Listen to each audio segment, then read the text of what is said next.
Hello and good morning, everybody. Welcome back. My name is Michael, and we are here this morning to continue the reading of the Word of God.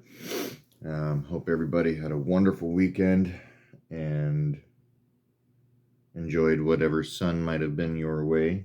It was very beautiful this last weekend, so was able to, get out and do some fun things. Took the oldest son golfing, which you haven't been in almost a year, so that was a lot of fun. Body is still paying for it, though. Let me tell you, golf may not be like the most, what's the word I'm using for, like, endurance-filled type of sport, but man, when you don't move your body like this all the time, and you do it multiple times over a 2-hour period, your back is just torn up. Shoulders. But it was fun. It was enjoyable. It was a great time. We are in 2 Samuel. We are on the second chapter. We just got, when we started 1 Samuel, if I remember correctly, I was really short on time, so we only had time to get through the first chapter. In that chapter, though, we had a lot of happening. Just as a little refresher, Saul and Jonathan and other of Saul's sons had been killed. David took revenge, or not necessarily revenge, but because of the Amalekite admitting, even though he had lied, but admitting to killing Saul and Jonathan, David executed him because he had killed the Lord's anointed. He had given a lamentation in regards to Saul and Jonathan's death, which is written in the book of Jasher, because I was curious about that actually. And the book of Jasher is actually a history of Israel's wars, in which some important events and great men were commemorated poetically. So would be a cool book to get our hands on. Obviously not included inside of the Bible, but to know, like the history, first-hand account would be interesting to read. But anyways, we're going to go ahead and continue from chapter 2, which David anointed king of Judah. So very exciting times. Israel's about to get a king who is after the heart of our Father in heaven, obviously. If you know any of David's story, he also has some tough times ahead of him as well, in regards to things we'll get to when we get there. I don't want to spoil anything for anybody reading this for the first time or not knowing, quite extensively the story of David. Oh, yeah. I'm just yawning all over the place. Oy, oy, oy. Okay, so we'll go ahead and get started. Planning on getting 2, 3, and 4 done. Hopefully, got plenty of time. Although I have 36 minutes on my memory usage, so it should be plenty as long as I don't yap too much. So yeah, we'll go ahead and get started with chapter 2 of 2 Samuel, again titled David Anointed King of Judah. My goodness. After this, David inquired of the Lord, "Shall I go up into any of the cities of Judah?" And the Lord said to him, "Go up," David said.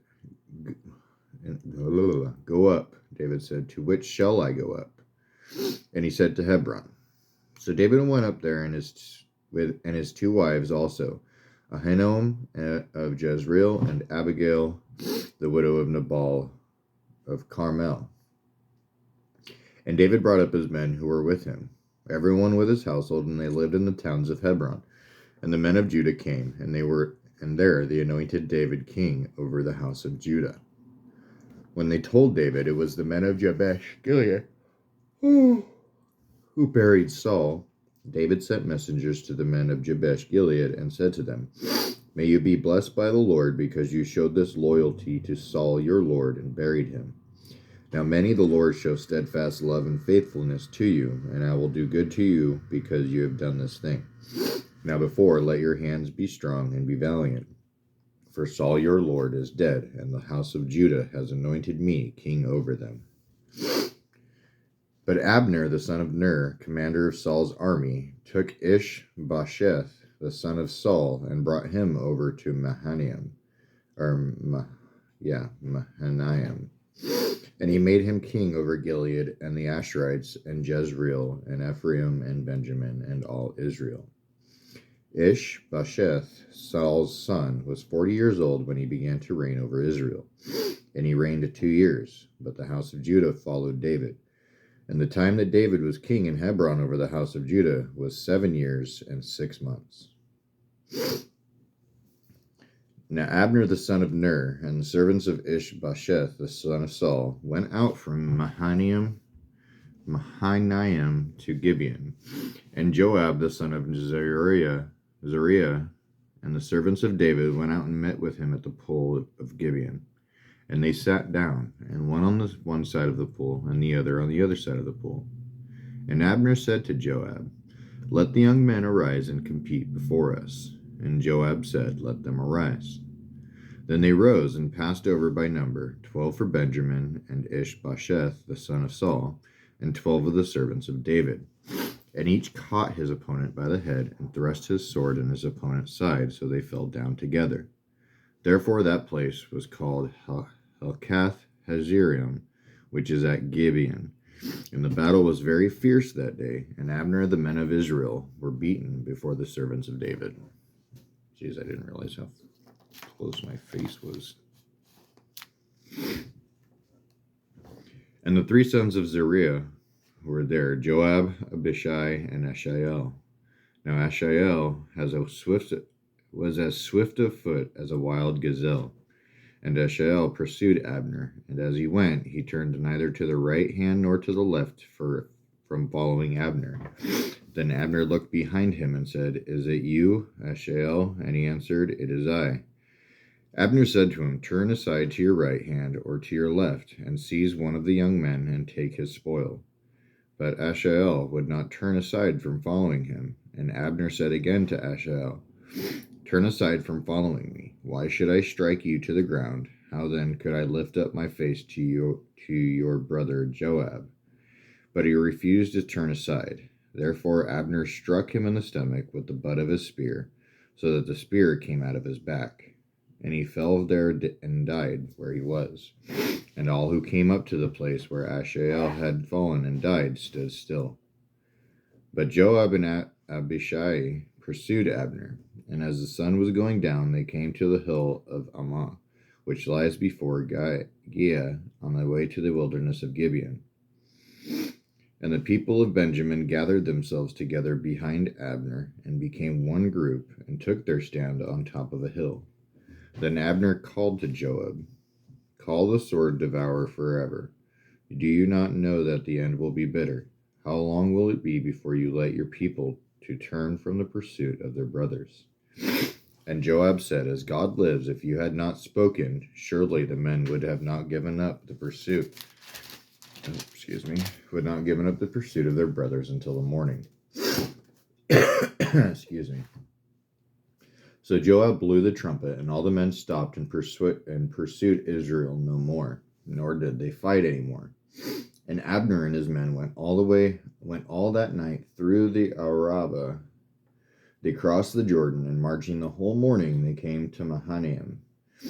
Joab returned from the pursuit of Abner, and when he had gathered all the people together, there were missing from David's servants 19 men besides Ashael. But the servants of David had struck down of Benjamin 360 of Abner's men. And they took up Ashael and buried him in the tomb of his father, which was at Bethlehem. And Joab and his men marched all night, and the day broke upon them at Hebron. All right, so that is everything for chapter 2. A little bit of side notes here. From verse 2 on, chapters 2 through 4 record the conflict between two rivals: David, who took the throne of Judah, and Ishbosheth, Saul's surviving son, who occupied the throne in Israel. From verse 4, this was David's second anointing as king over Judah. The first was by Samuel more than 15 years earlier, and a third would designate him king over all Israel. This tacit invitation to the people of Jabesh Gilead to join his kingdom was also a shrewd play by David, since the people lived to the north of Ishbosheth's capital, Mahanaim. From verses 8 through 9, Ishbosheth, which is called actually in parentheses says man of shame, was crowned king over the northern tribes in Transjordan. Abner used this weak king as a front for his own ambitions. From verses 10 to 11, the difference in lengths of reigns from Ishbosheth 2 years, David 7.5 years, may be because Ishbosheth did not take the throne immediately, but required 5 years to recover the northern territory from the Philistines. From verse 13, Joab, David's nephew, commanded David's army and was a valiant, capable, and unscrupulous warrior devoted to his king. From verse 14, play, which is i.e. to have a contest between champions in behalf of the opposing armies. From verse 16, Helkath Hazirim, filled of sword edges. The death of all 24 contestants made the representative battle inconclusive, and a general battle was necessary. From verse 18, Zeruiah, David's sister, as a wild roe, better as one of the gazelles that is in the field. Ashael, Joab's younger brother, pursued Abner, who, after 2 warnings, killed him. 23, that's the end of the hinder, which is also called the butt, or the end of the spear was pointed so that it might be struck in the ground. Let's see here.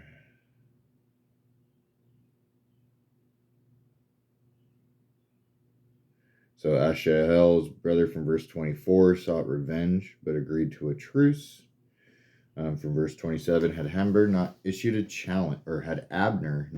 challenge, the conflict would have been avoided altogether.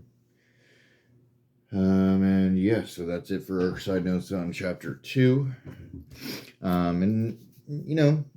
If anybody doesn't or does like the side notes, cliff notes that I have from this that I give frequently, if you could let me know if they're kind of a waste of a time, if it's great information that you didn't know prior, just kind of give me your take on it. I want to know whether or not it's unnecessary, because if it's unnecessary, you might have a study Bible with you. I don't know, but I don't know unless I'm told anything. So let me know in the comments if you have an opinion on the matter.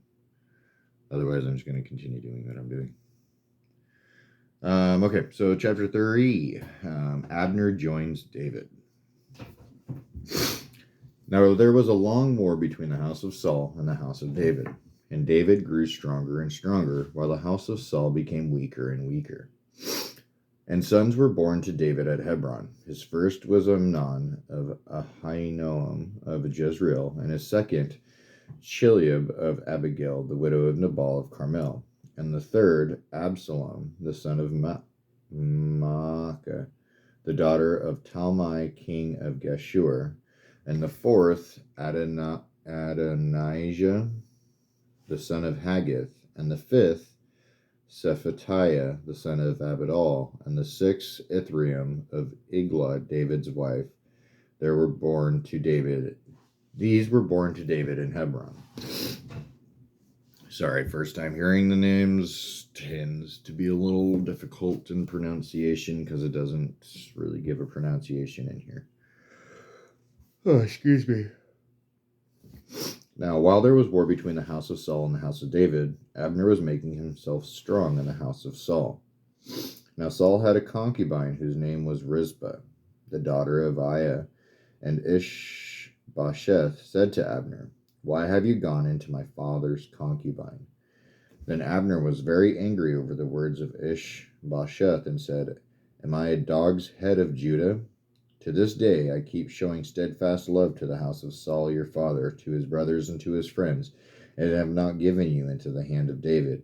And yet you charge me today with a fault concerning a woman. God do so to Abner, and more also, if I do not accomplish for David what the Lord has sworn to him, to transfer the kingdom from the house of Saul, and set up the throne of David over Israel, and over Judah from Dan to Beersheba." And Ishbosheth could not answer Abner another word, because he feared him. And Abner sent messengers to David on his behalf, saying, "To whom does the land belong? Make your covenant with me, and behold, my hand shall be with you to bring over all Israel to you." And he said, "Good, I will make a covenant with you, but one thing I require of you, that is, you shall not see my face unless you first bring Michal, Saul's daughter, when you come to see my face." Probably pronounced Michael, but I'm not sure, because my name has an E in it. But it's probably Michael. Just saying. Then David sent messengers to Ishbosheth, Saul's son, saying, "Give me my wife Michal, from whom I said, the bride price of 100 foreskins for the Philistines." And Ishbosheth sent and took her from her husband Paltiel, the son of Laish, but her husband went with her, weeping after her all the way to Bahurim. Then Abner said to him, "Go, return," and he returned. And Abner conferred with the elders of Israel, saying, "For some time past you have been seeking David as king over you. Now then, bring it about, for the Lord has promised David, saying, By the hand of my servant David, I will save my people Israel from the hand of the Philistines, and from hand of all their enemies." Abner also spoke to Benjamin. And when Abner went to tell David at Hebron all that Israel and the whole house of Benjamin thought good to do. Excuse me. When Abner came with the 20 men to David at Hebron, David made a feast for Abner and men who were with him. And Abner said to David, "I will arise and go and will gather all Israel to my lord the king, that they may make a covenant with you, and that you may reign over all that your heart desires." So David sent Abner away, and he went in peace. Just then the servants of David arrived with Joab from a raid, bringing much spoil with them. But Abner was not with David at Hebron, for he had sent him away, and he had gone in peace. When Joab and all the army that was with him came, it was told Joab, "Abner the son of Ner came to the king, and he has let him go, and he has gone in peace." Then Joab went to the king and said, "What have you done? Behold, Abner came to you. Why is it that you have sent him away, so that he is gone? You know that Abner the son of Ner came to deceive you, and to know your going out and your coming in, and to know all that you are doing." Let's see, what time is it real quick? Okay, plenty of time. Still working good. Although we might have to stop at the end of chapter 3. How long is chapter 4? Nah, we'll get done with chapter 4. All right, so Joab murders Abner. Verse 26. When Joab came out from David's presence, he sent messengers after Abner, and they brought him back from the cistern of Sirah.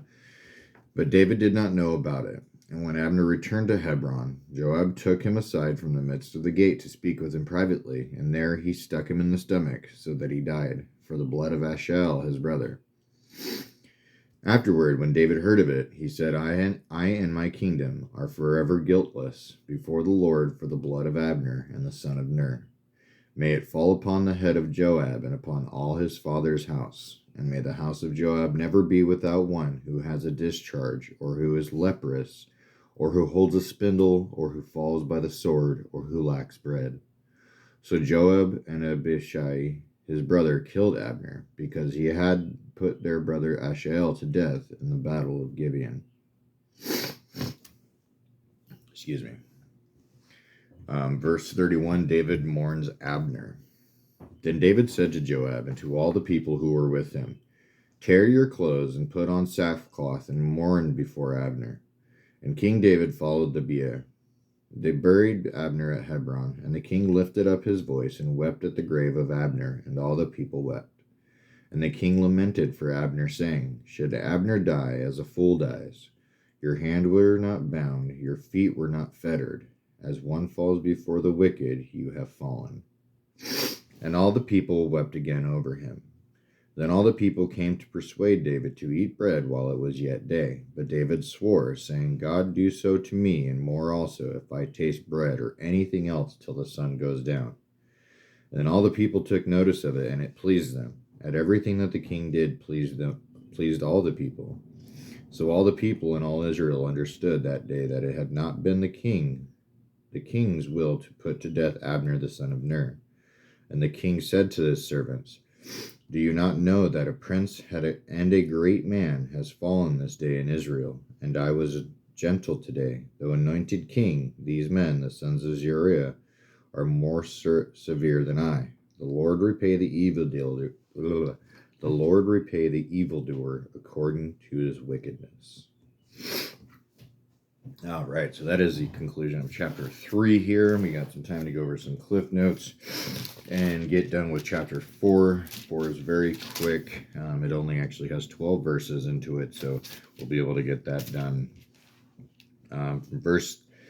Chapter 3, verses 2 through 5. Now, although David's 6 marriages helped forge alliances with other states, the law forbade this, from Deuteronomy 17:17. Amnon's miserable end is described in chapter 13, Absalom's history in chapters 13 and 18, and Adoniah's rebellion in 1 Kings, northeast of the Sea of Galilee.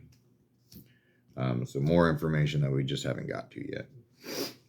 From verse 3:7, concubine. It was a slave woman who was the legal chattel of her master and often served to raise him an heir. By the time of the kings, the possession of concubines appeared to have been a royal prerogative. Having an intercourse with a king's concubine was a treasonous act, for it was in essence making a claim to the throne. From verse 8, which is, just stopping 1 second here, David and Solomon, very great kings, very wise men. Solomon is to be the wisest, and again, trying to not jump too far ahead, Solomon is the wisest. God initiated to be the wisest man to ever live. And David was definitely a king after the heart of God. But you see here in their fallacy of our fallen state, that is us as mankind, we always fall short. No matter how close we are to God, no matter how we want to please him, we always end up doing something that takes us away from him. That's because of our fallen state. This is because of the sin that is attached to us on a daily basis. So understanding that the sin that is committed by these people in the Bible does not give us leniency, ability, or permission to be doing those same things. The sin of someone else does not give you permission to do that same sin. A lot of people tend to say things in that nature. Well, David was this and that, and he was still anointed by the king, by God. So definitely some things. As we read, because of these things, David goes through a lot of trouble. But yeah, that's totally me. Side rant, not cliff notes. That's just, yeah. Anyways, just thought I'd throw that out there. From verses 3-8, am I a dog's head, which against Judah? Better, am I dog's head that belongs to Judah? Contemptible traitor. Basically asking, am I a contemptible traitor? From Dan even to Beersheba, from verse 10, all of the territory of Israel from north to south. From verse 13, David wanted his wife Michal, Saul's daughter, back in order to strengthen his claim to Saul's throne. From verse 27, the murder was Joab's vengeance for Abner slaying Asahel during battle. And from verse 29, the strong curse uttered by David indicates that he did not consider Joab's actions in the least justified. Hebron, where Joab slew Abner, was a city of refuge, and in such a city not even a blood avenger could slay a murderer without a trial. That leaneth on a staff, better who takes hold of a distaff, one fit for a woman's work, effeminate. So yeah, Abner should not have been touched. And going back from the laws of Leviticus, or Numbers, sorry. And Josh and Numbers, Josh 21:13 and Numbers 35 verses 23 through 25. And then finally from verses 33 to 34, this meaning is this: only because of treachery could such an ignoble death befitting a fool be the fate of so great a warrior.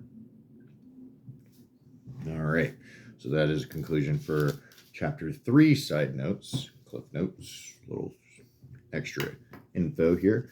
In chapter 4, short chapter, verse 12 verses only. This is the murder of Ishbosheth. When Ishbosheth, Saul's son, heard that Abner had died at Hebron, his courage failed, and all Israel was dismayed. Now Saul's son had 2 men who were captains of raiding bands. The name of the one was Baanah, and the name of the other Rechab, sons of Rimmon, a man of Benjamin from Beeroth, for Beeroth also is counterpart of Benjamin. The Beerothites fled to Gittaim, and have been sojourners there to this day. Jonathan, the son of Saul, had a son who was crippled in his feet. He was 5 years old when the news about Saul and Jonathan came from Jezreel, and his nurse took him up and fled, and she fled in her haste. He fell and became lame, and his name was Mephibosheth.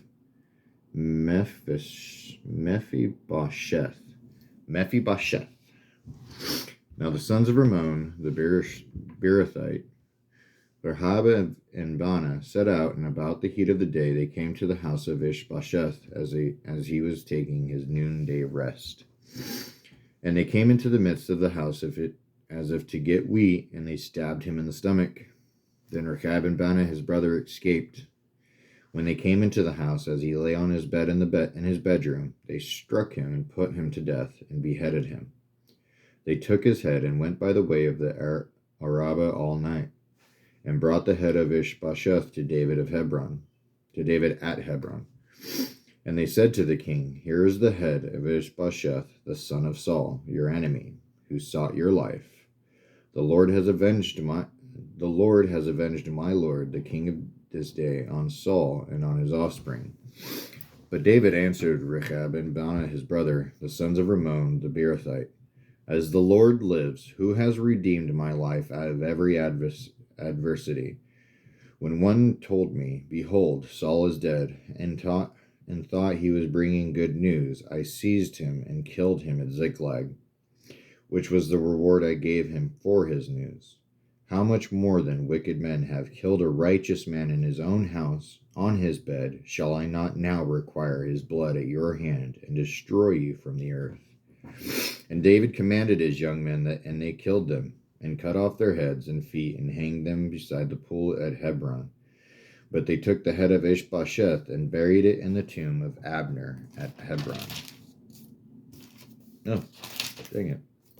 That is the end of chapter 4. All right, so short and sweet.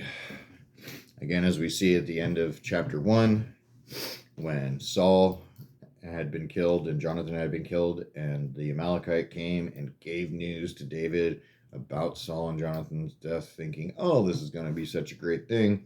Turned out not to be. And then you have this one, exactly the same type of thing.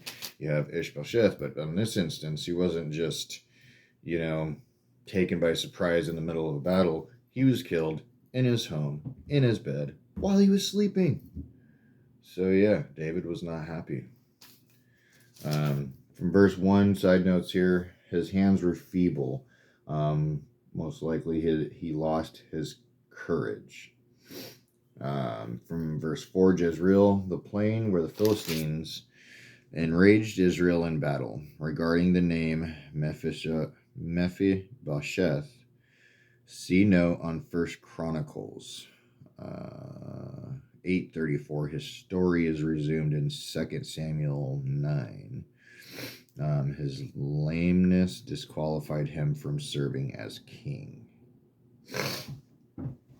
From verse 4:6, they entered the house under the pretext of getting wheat, probably for their soldiers. So they lied to get in. From 8 through 12, expecting commendation for killing Ishbosheth, instead of the two assassins were put to death and further dishonored by the public display of their mutilated bodies. From verse 11, Ishbosheth was called righteous in that he was not guilty of any wicked deed or crime. He had merely assumed the throne upon Saul's death at the encouragement of Abner. All right, so that is the conclusion of our reading this morning. Ooh, with just a few moments left. Nice. I do hope you enjoyed the reading. A lot of great information, as I typically say, but it's not untrue. Great stories here. And as we're understanding the history of Israel and David's reign and how things came to be and the workingness of God through all of this. Again, do just encourage you to stay close to God and His Word. Continue to read. Stay close in prayer. I love you all. I hope you all have a wonderful day. I will see you tomorrow for a continuing of chapter 5. And you have a blessed rest of your day. I'll see you tomorrow.